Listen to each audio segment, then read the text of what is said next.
When I was a kid, my parents would sometimes bring me down to my aunt and uncle's place to stay for the weekend. Mainly, I'd spend time playing with my two cousins who were around the same age as me. They lived on a small farm with plenty of open space, and we could run around doing pretty much whatever we wanted.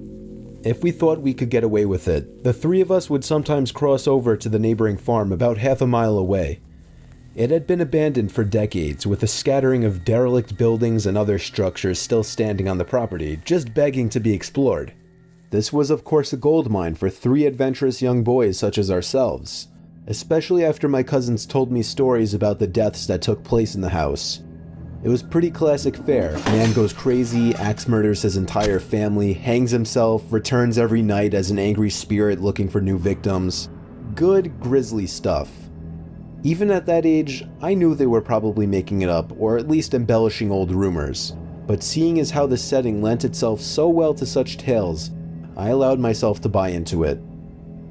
One afternoon, we decided to play hide and seek. When it was my turn to hide, I ran off for a flimsy brown barn that had living quarters on top and climbed the stairs looking for a good spot. There was still furniture inside, and personal belongings lay scattered across the floor.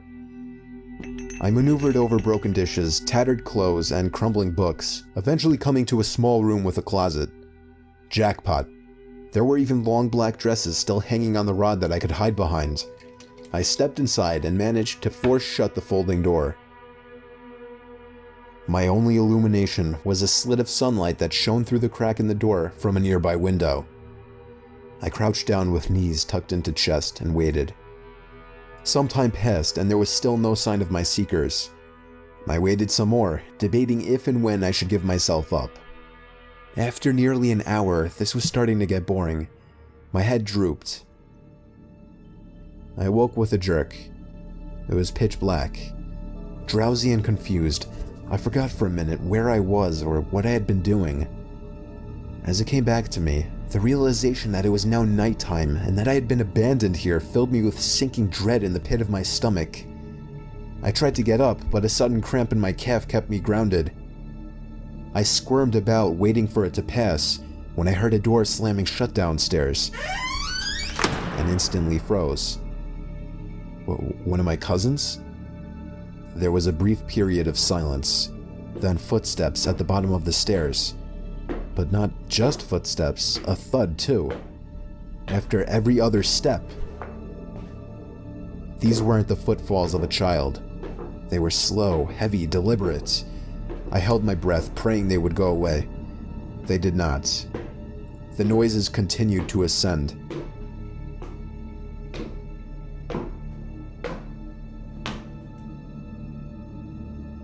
After another moment of silence, the walking resumed. This time along with a steady scraping sound, like something heavy being dragged across the floorboards. The footsteps made their way through the debris and wandered aimlessly through the various rooms. I thought I could smell something faintly putrid. The constant scrape sent cold shivers coursing down my arms and back. My worst fears were realized when the steps reached the bedroom doorway.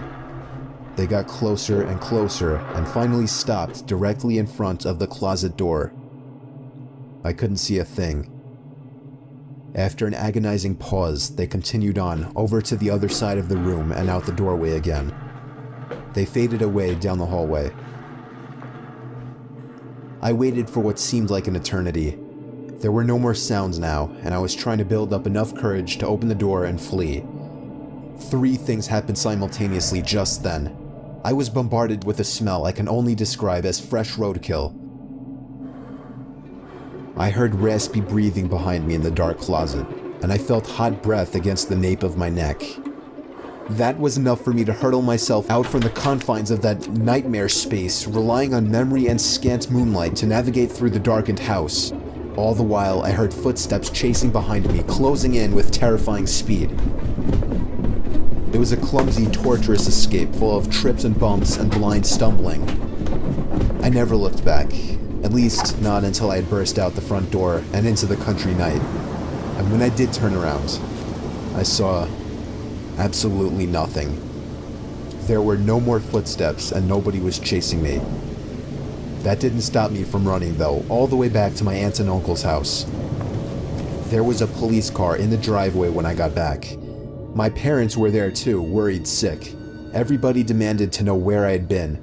Apparently, when my cousins still hadn't found me by evening, they'd returned home to tell their parents. Eventually, the police were called in and informed me that they had already scoured every building on the farm. The insinuation that I was lying about my whereabouts didn't go unnoticed. None of it made any sense. It wasn't until years later that one of my cousins filled in a final piece of the story. He and his brothers had spent hours searching for me like they said, but the part they didn't tell anyone was that they thought they spotted me in the window of the bedroom I was hiding in. And when they got closer, they saw that it wasn't me. A young boy neither of them recognized was smiling and waving down at them and gesturing for them to come upstairs.